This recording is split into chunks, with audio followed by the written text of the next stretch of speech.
sama-sama mabuk. Jadi serangan pertama itu kan memang dahsyat bagi yang alami, yang belum dibayangkan. Jadi itu syairnya yang bagian-bagian awal. Jadi berlalu masa saat orang-orang padaku memohon pertolongan, dan kini adakah penolong yang akan mengabarkan rahasia jiwa pada Laila. Itu maunya Kois. Kemarin-kemarin aku kan ketua suku orang kaya, sering dimintai bantuan. Sekarang ada ndak yang bisa membantu aku? Wahai Laila, cinta telah membuatku lemah tak berdaya, seperti anak hilang, jauh dari keluarga dan tidak memiliki apa. Cinta laksana air yang menetes menimpa bebatuan.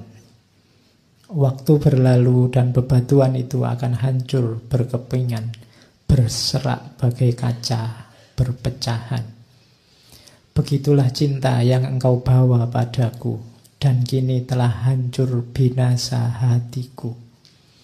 Hingga orang-orang memanggilku si gila, yang suka merintih dan menangis sedih. Mereka mengatakan aku telah tersesat.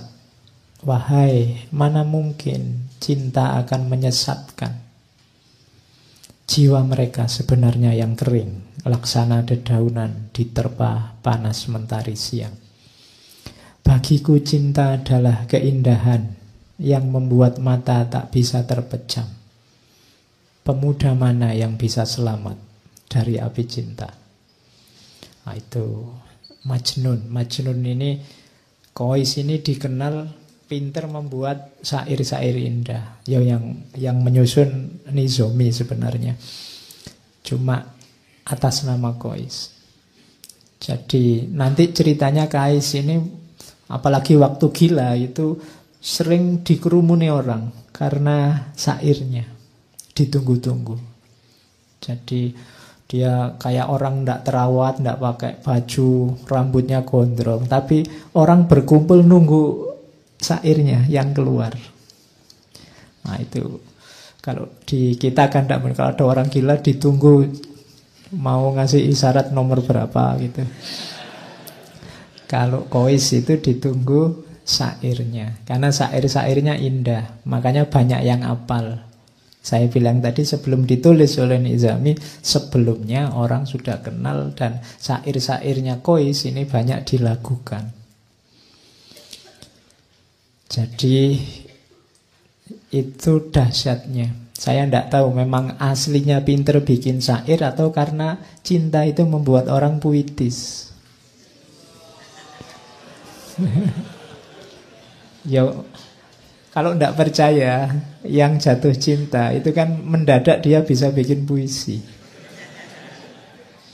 Ya, oke. Jadi wong kehujanan pinggir jalan gitu aja kamu berteduh, itu kan kalau yang jatuh cinta itu bisa lahir puisi.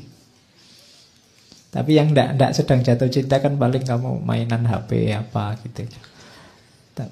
Jadi mungkin dua-duanya, dia memang punya bakat bikin puisi dan sedang jatuh cinta, lebih dahsyat puisinya. Oke, Laila juga begitu.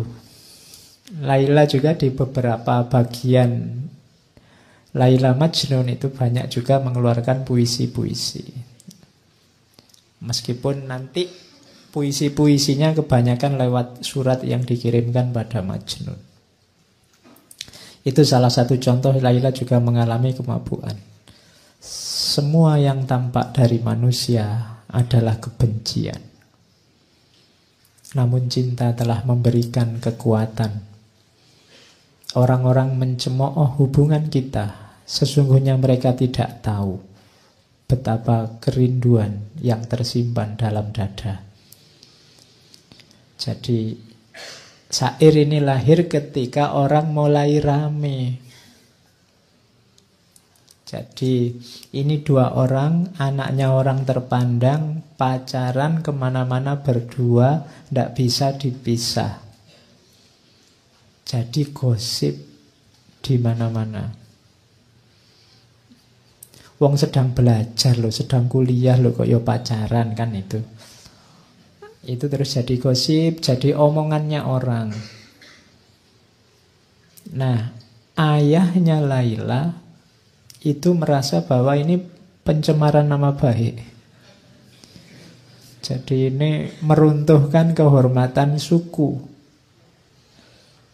Maka untuk tidak timbul masalah terus, tidak jadi bahan omongan terus, Laila ini dipanggil pulang, sudah kamu tidak usah sekolah.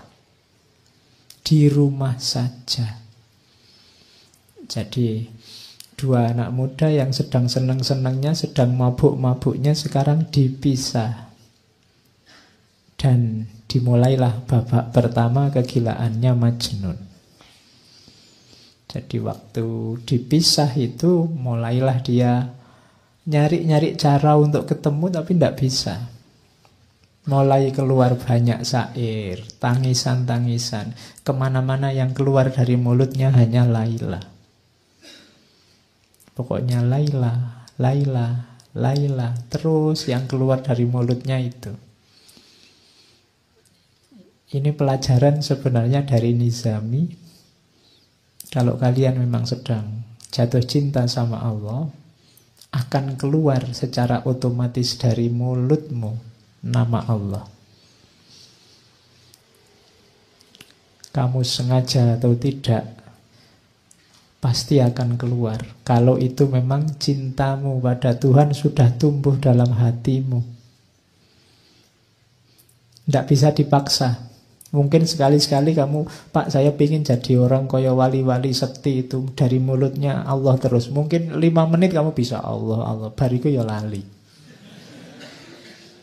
Kenapa? Fondasinya belum ada. Ya tekadmu ada, tapi fondasinya belum. Cinta. Kalau sudah cinta, tidak perlu dipaksa. Otomatis. Nggak perlu kamu, pokoknya Pak, setiap malam saya baca sekian ribu kali namanya Allah. Tidak harus kamu patok begitu. Otomatis akan keluar ketika cinta itu ada dalam dirimu. Makanya latihanlah jatuh cinta. Jiwamu biar paham, oh kayak gini cinta itu. Itu yang dialami oleh Majnun. Kemana-mana yang dia sebut hanya nama Laila. Tuh. Jadi katanya Majnun, Laila telah dikekang oleh orang tuanya dan orang tuanya mengancam dengan niat jahat kejam. Tiada lagi harap pertemuan. Ayahku dan ayahnya sesak dada dan sakit hati mereka. Bukan karena apa-apa, hanya karena aku mencintai Laila.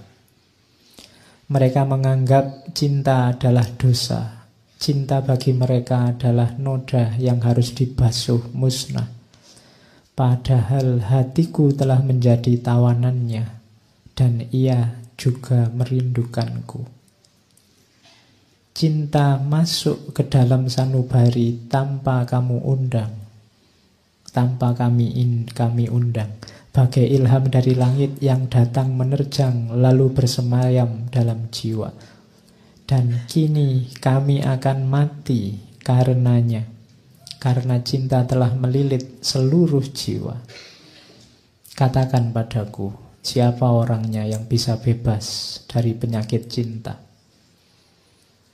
Nah ini Majnun. Jadi cinta itu kalau sudah menyerangmu, engkau tidak akan berdaya. Kamu tidak akan bisa menipu dirimu. Kalau kamu sudah jatuh cinta pada sesuatu, kamu pura-pura tidak cinta, itu tidak akan bisa. Ya mungkin ditolak, ya mungkin tidak nyambung, ya mungkin dia tidak suka padamu. Tapi kalau kamu memang jatuh cinta, kamu tidak akan bisa mengelak. Jadi itu kalimat-kalimat Majnun. Cinta bukan sesuatu yang kita undang, tapi dia datang, masuk dan bersemayam dalam diri kita. Kita tidak akan punya daya kalau sudah datang. Makanya katanya Gibran, pasrahlah.